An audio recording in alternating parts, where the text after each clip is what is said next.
All right, so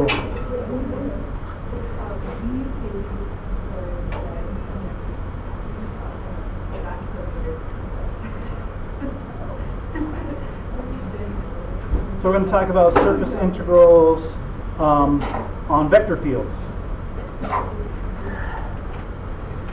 So last time we talked about surface integrals, we talked about scalar surface integrals. Now we're going to talk about vector surface integrals. So we need a little bit of terminology first, because we're going to be talking about surfaces. An oriented surface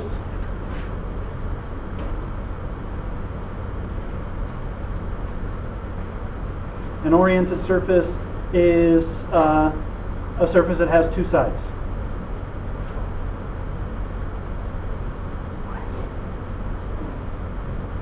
So a Mobius strip only has one side, so a Mobius strip is not an oriented surface. It's a half turn, so it only has one side. And oriented, and we'll also call them orientable. Oriented or orientable surfaces have two normal vectors at any given point.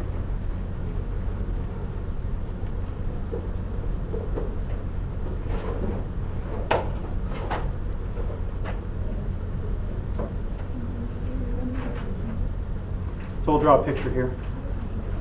So an oriented or orientable surface, so we have this nice surface here, like so, and at any point we're going to have a normal vector this way, or we could have a normal vector pointing the opposite direction.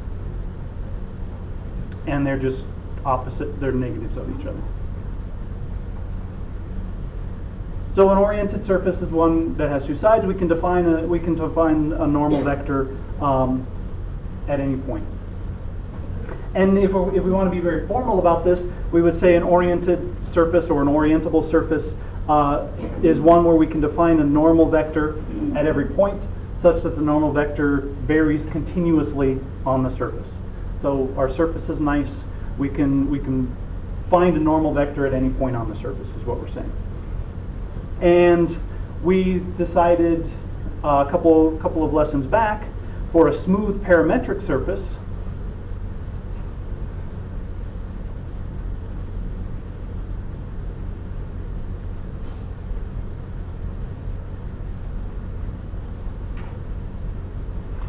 if we had our parametric surface, our u and v, we set our normal vector, a unit normal vector. A unit normal vector is going to be this cross product, r sub u cross r sub v. We said if we take the cross product, we get a normal vector, and we're going to divide by its magnitude.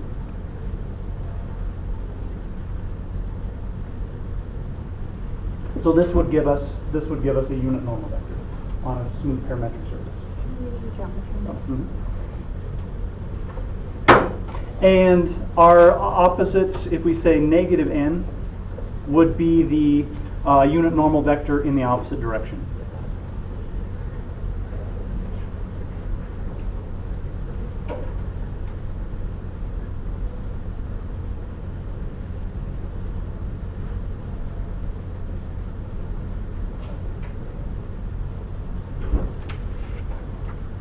So that's for a smooth parametric surface. If we have a surface, most of the surfaces that we're going to be working with are going to be given by z equals some function of x and y.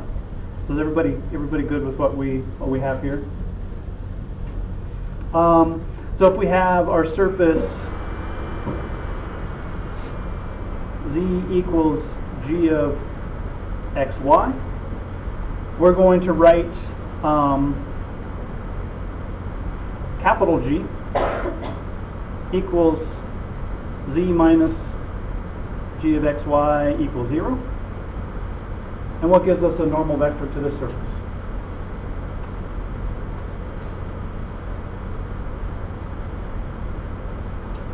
We have f of xyz equals 0.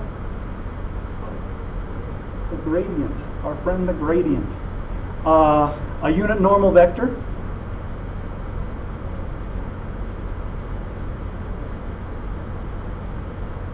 is del G over the magnitude of del G.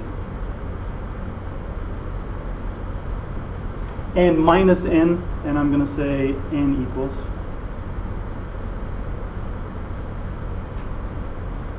and minus n would be a unit normal vector with the opposite orientation.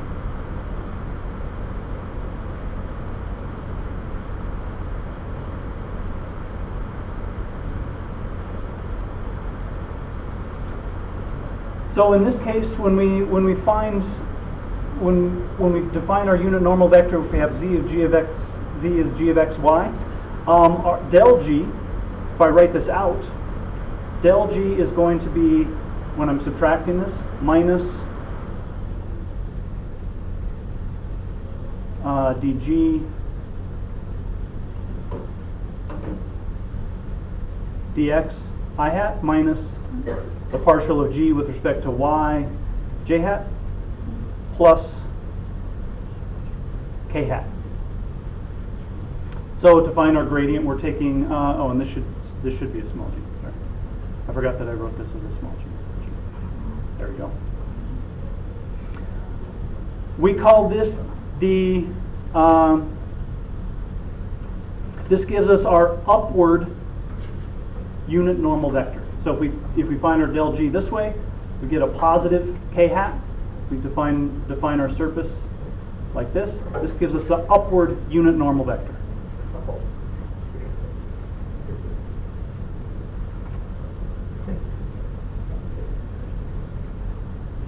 So we would divide this by its magnitude, and that would give us this upward unit normal vector.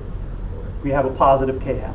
And if we said minus del G, we just change our signs, is going to be the partial of g with respect to xi hat plus the partial of g with respect to y j hat minus k hat would be the downward unit normal.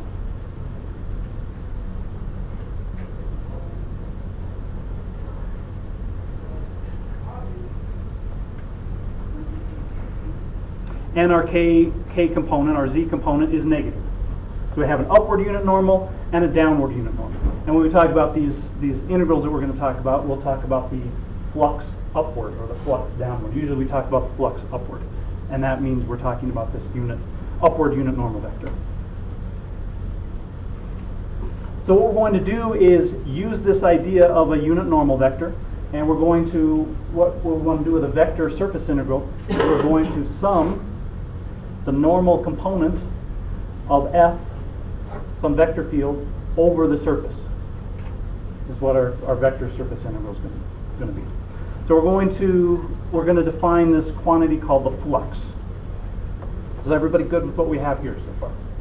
Just finding our unit normal vectors. And this quantity del G over magnitude of del G is going to be important as we move on. So flux. So the way what we're imagining here is we have an oriented surface. So here's my surface, just some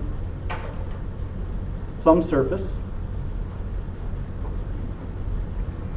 S is an oriented surface. And we have imagine that F, our vector field, is a velocity field of a liquid.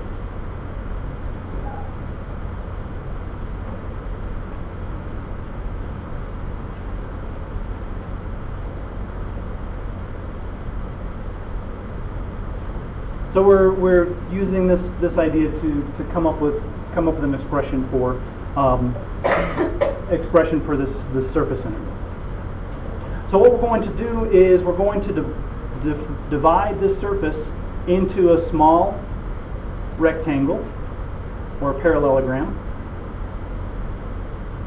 delta S.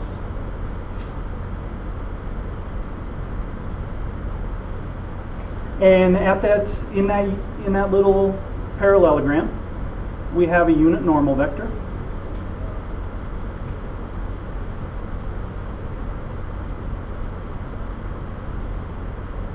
And we have this fluid, and we're thinking of the fluid flowing through the surface.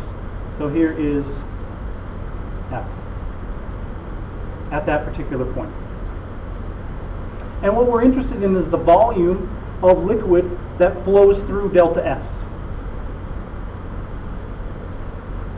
Well, if we draw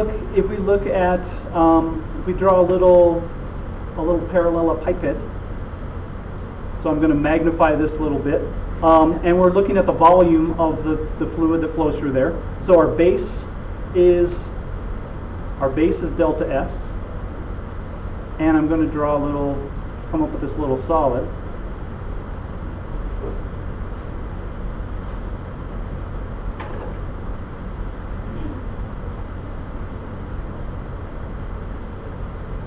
So here's my little solid right there at the surface. So this is delta S here.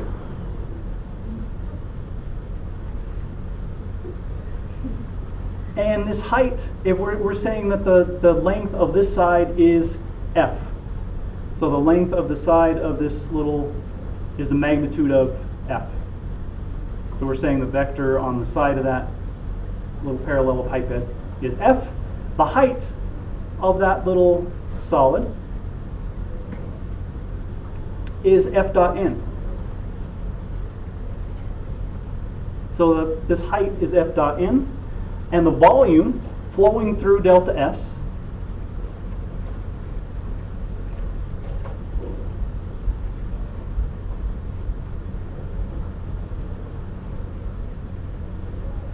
is the height of this little thing times the area of the base.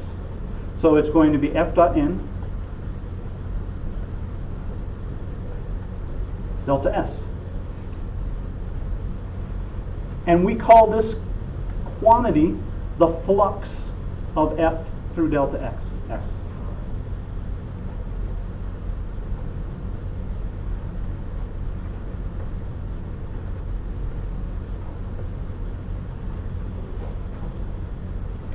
So F dot N is the component, F dot N is the component of F in the direction of N.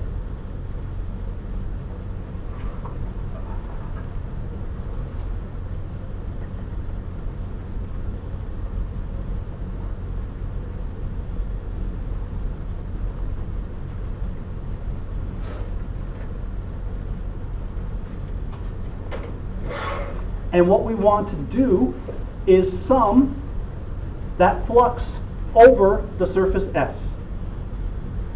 So we're saying that we're going to make delta S small enough that we can assume that that F is constant over that little piece of area, and we're going to sum the fluxes, all of these little pieces of flux, F dot N delta S, over the surface.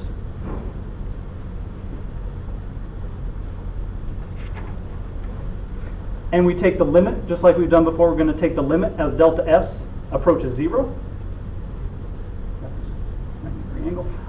And that's going to give us our definition of a flux integral. So we want the volume of this liquid flowing through the surface. So we're going to sum the normal component of F times delta S times the area of that little piece of surface. We're going to sum that over the surface. And that's going to be our flux integral, or our flux integral is our surface integral of a vector field. So our surface integral of a vector field is summing that normal component times the little piece of area delta S over the surface. Everybody's good with the development?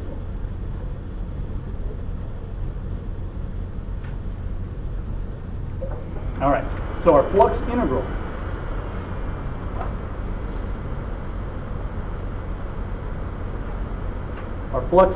we define it the way we just talked about. We let delta S be very, very small. We take the limit as delta S approaches 0, and we're summing that over our surface. Our flux integral is going to be the double integral over our surface of F dot N ds.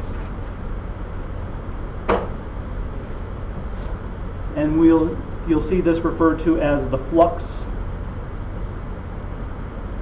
of F across or through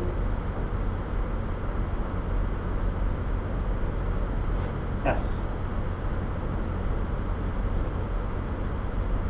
So the surface integral of a vector field is the integral of the normal component of the field over the surface.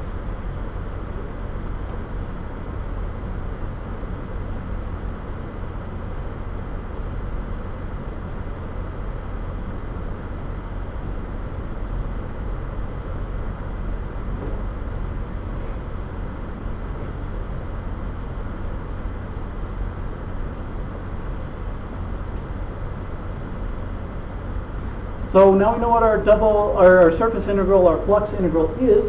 We need to know how to evaluate it. And our gradient is going to help us with that. We get a nice expression for this flux integral when we have z equals g of xy. We said that we are going to define g of xyz equals z minus g of xy. So this part is important. We're saying capital G is z minus g of xy. Our normal component, our normal vector is del g over the magnitude of del g.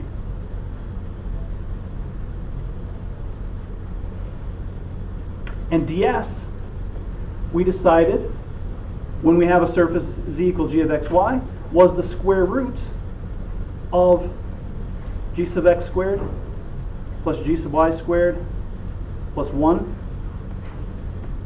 dA. How is this radical square root g sub x squared g sub y squared plus 1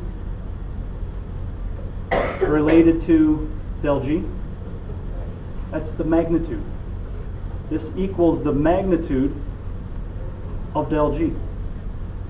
So if we define our surface as g is z minus small g of xy, this ds gives us, this would be del g dA, gives us the magnitude of del g. And our normal vector is del g over the magnitude of del g.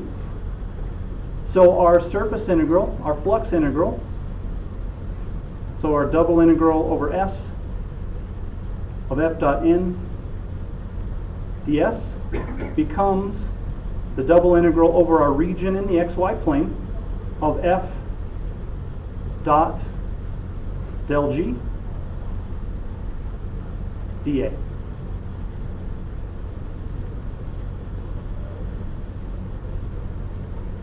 So this is how we're going to evaluate our flux integral.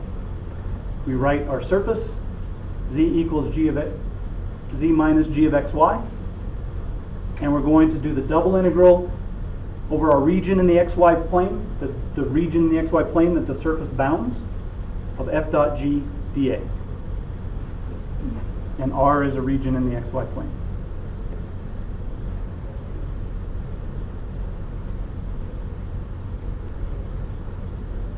Now, I think our book gives us a formula, kind of formula that we're plugging in to the surface integral that has to do with this g sub x and g sub y. I find it very helpful to think of it in these, think of our surface integral in these terms, because this, to me, gives us an idea of what we're actually doing when we're performing this integral. We're taking the dot product of f with our normal vector over the surface. All right, we're good here. If we do have a parametric surface, our surface integral is still nice.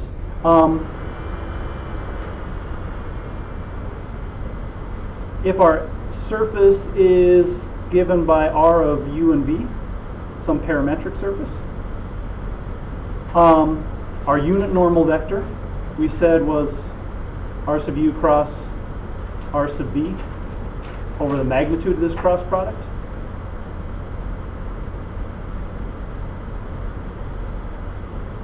And ds, when we had parametric surfaces, we said our ds was the magnitude of r sub u cross r sub v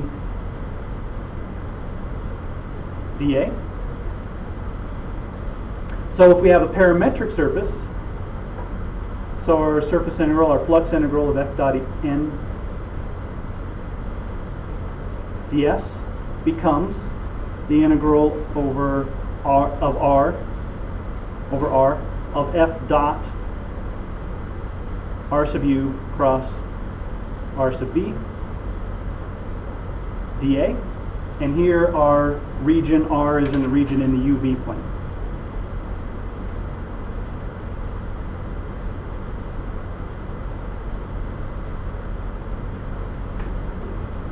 So these magnitudes of this cross product cancel, and we just end up with f dot r sub u cross r sub v. And we're taking that over the region in the UV plane. So our surface is going to define a region in the plane, and that's going to be the region that we do our double integral over.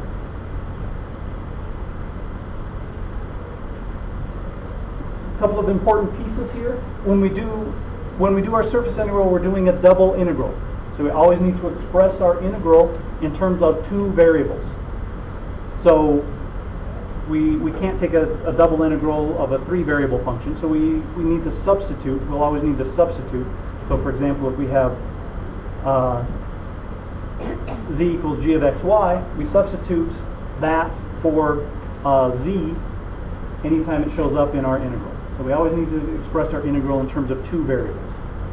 And usually we're going to be expressing them in terms of x and y, because we're talking about a region in the xy plane. Usually that's how we're going to set them up. And for a parametric surface, our double integral needs to be expressed in terms of u and v.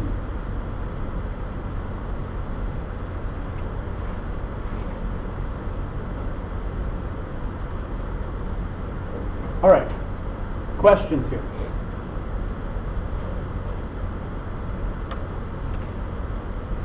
So what I want to do next is just do a couple of examples of evaluating these flux integrals.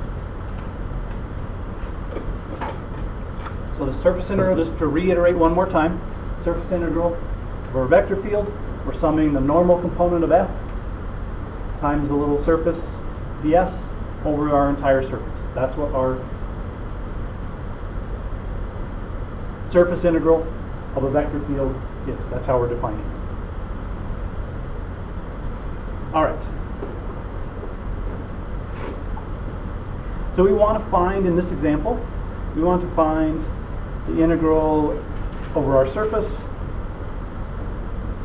f dot n ds. The other way this question would be asked is you could say f, the flux of f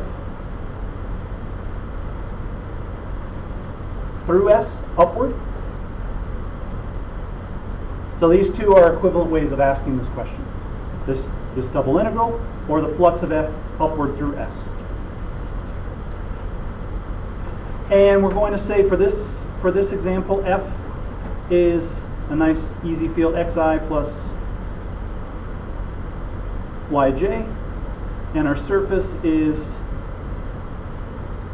2x plus 3y plus z equals 6 in the first octant.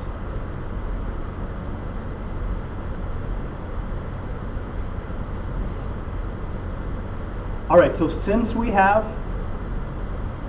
our surface in terms of x, y, and z, we're going to be looking at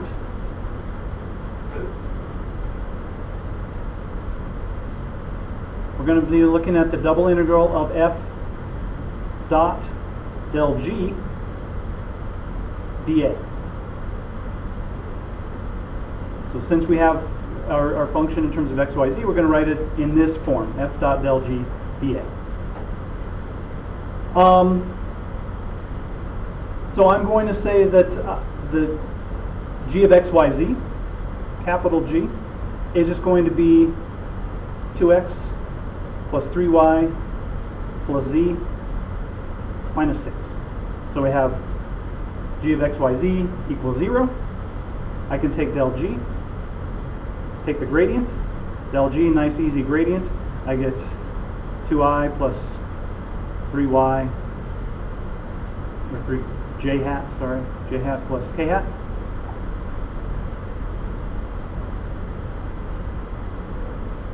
And then f dot del g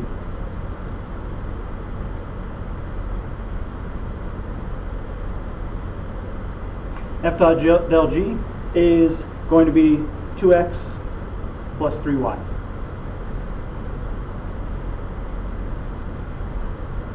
The only thing we're missing now is our region in the xy plane.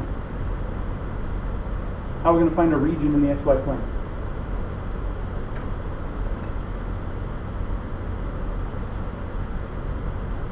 What is this thing? What kind of surface? It's a plane. So let's draw a picture. So we need to find R. So here are my axes. And we're just going to plot some points. When x and y are 0, z equals 6. So I get a point up here. When y and z are 0, x is 3. And when x and z are 0, y equals 2.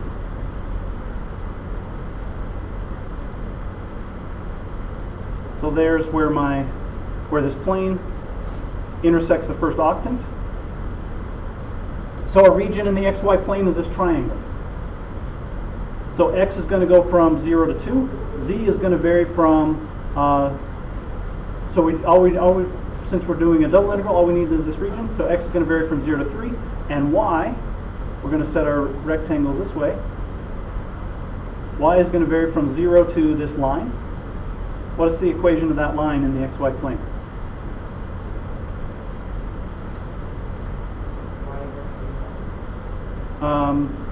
Z equals 0. When z equals 0, we have 2x plus 3y equals 6. And we simplify that. We solve for y. In the xy plane, z is 0. So 2x plus 3y equals 6. We get y equals negative 2/3 x plus 2.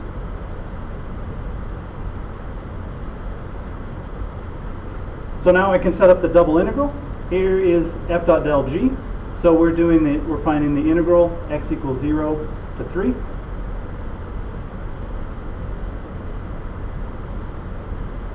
Y equals 0 to minus 2/3 x plus 2.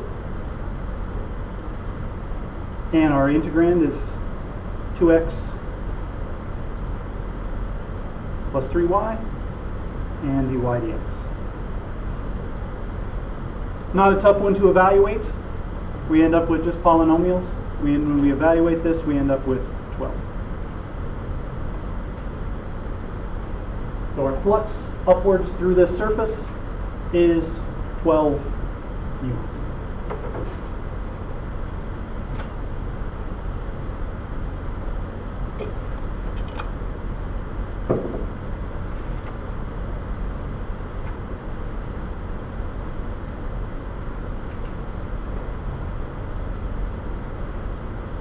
All right, questions there?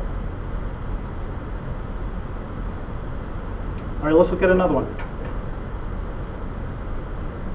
We want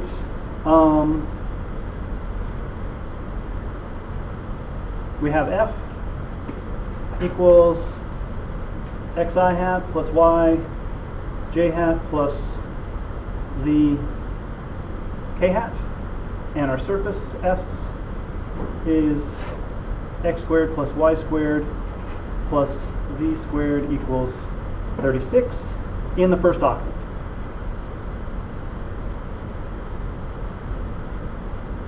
All right, so before we do anything, the form of our surface, what does that suggest that we're going to be working with?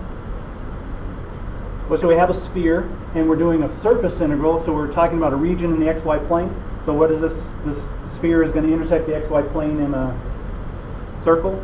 So we're going to be talking in the xy plane, what kind of coordinates?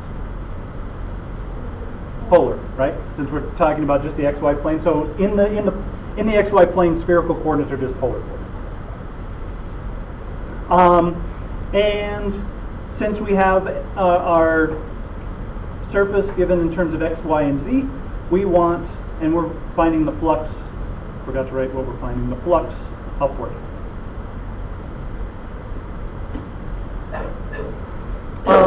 So for this particular case, our surface integral f dot n ds is going to be the double integral of our region in the xy plane of f dot del g dA. All right, so we need to write g of xyz. So here's a mistake that students often make. They're going to say g equals x squared plus y squared plus z squared minus 36. What's the problem here?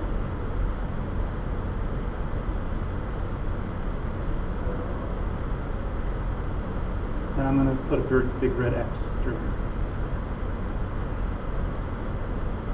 We said in order to use this method of finding the flux integral, we needed z equals g of xy, and capital G was z minus g of xy. We need a z by itself. So we have to say for this surface, z is the square root of 36 minus x squared minus y squared. And g equals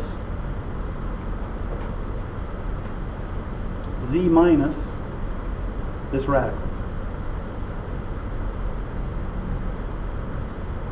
In order to use this method of evaluating the surface integral, we have to write z as a function of x and y. And then capital G is going to be this radical.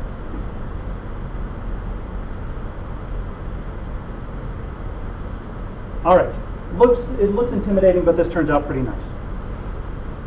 All right, so here's our surface, g of x, y, z. So we find del g. Del g, we've done this before. So for our x partial derivative, we get x over the square root of 36 minus x squared minus y squared plus, we get, x, and that's an I hat, plus y over the square root of 36 minus x squared minus y squared, j hat plus k hat.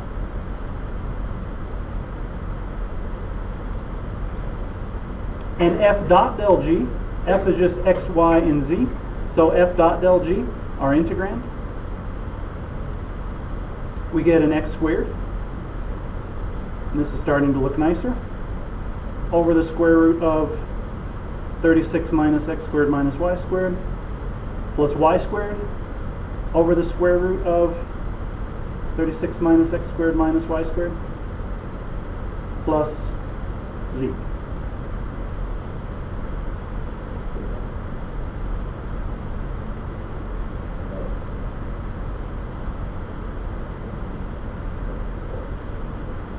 And I'm going to find a common denominator here. So I end up with what does z equal? We want our integrand in terms of x, y, and z. Z is the square root of 36 minus x squared minus y squared. So I'm just going to substitute, I'm going to put this in parentheses, square root of 36 minus x squared minus y squared. So that equals. So I'm going to substitute that for z. We want our integrand in terms of x and y. So I substitute this for z. And when I find a common denominator and add these together, I just end up with 36 over the square root of 36 minus x squared minus y squared. So I'm going to substitute, maybe I'll do this, that we're putting that in for z. Substitute, find my common denominator of square root of 36 minus x squared plus y squared, add these together, and all we're left with on the top is a 36, and we have our radical in the denominator.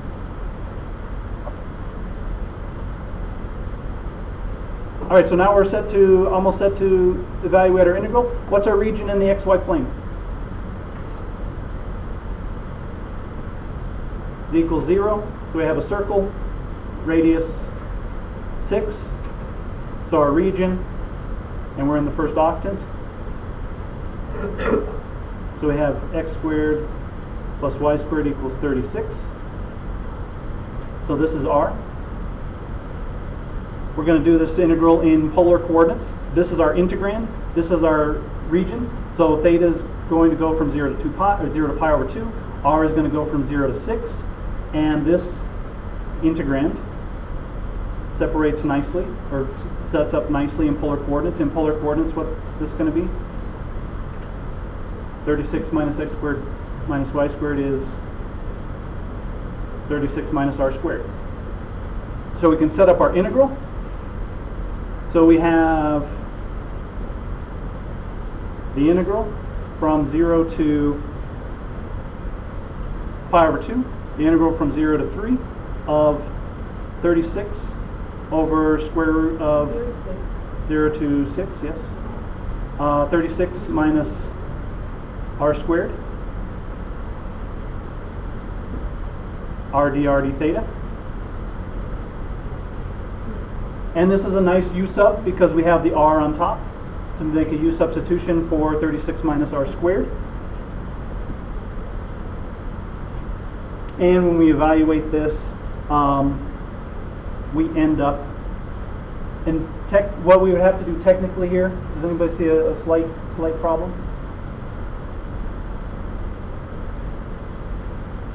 Here and here. So when r equals 6, this is undefined. So this is actually an improper integral. So we have to find the limit as b approaches 6, integral from 0 to pi over 2, integral from 0 to b of 36r over square root of 36 minus r squared dr d theta.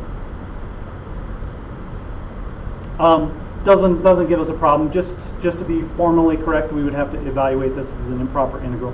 Not a difficult integral to evaluate because we have a nice u substitution, and our pi over 2 just adds a multiple of pi over 2 to our result. When we evaluate this, we get that this is 108 pi.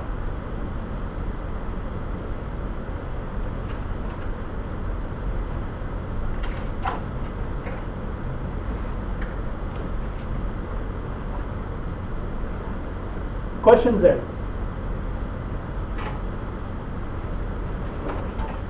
All right, one last thing that I want to talk about. Next, we're going to talk about the divergence theorem, and the divergence theorem has to do with the flux over a closed surface. So some of the problems that you do in your homework will ask you to find the flux over a closed surface. So the thing to remember about a closed surface.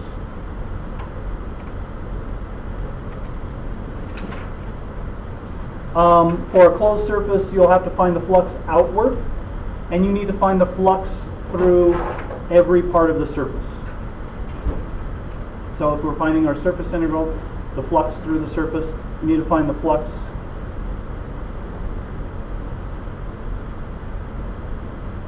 through each part of the surface.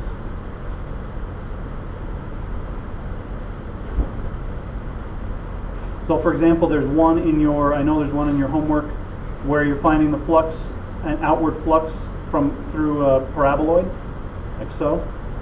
You need to find the flux upward through this part, and you also need to find the flux downward through the bottom. And you add those together. So you're going to find the flux through the one piece of the surface, and if the boundary is in the xy plane, you're going to find the flux out of the bottom as well. So for a closed surface, you have to find the flux through all of the surfaces. I think there's one in the homework that's a cube. You have to find the flux outward from the cube. You need to find the flux outward from each face of the cube when you have a closed surface.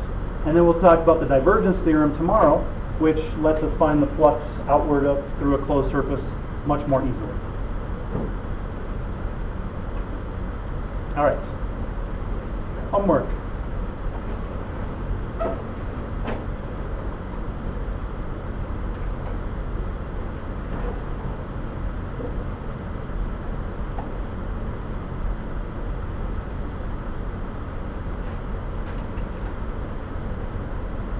There you go.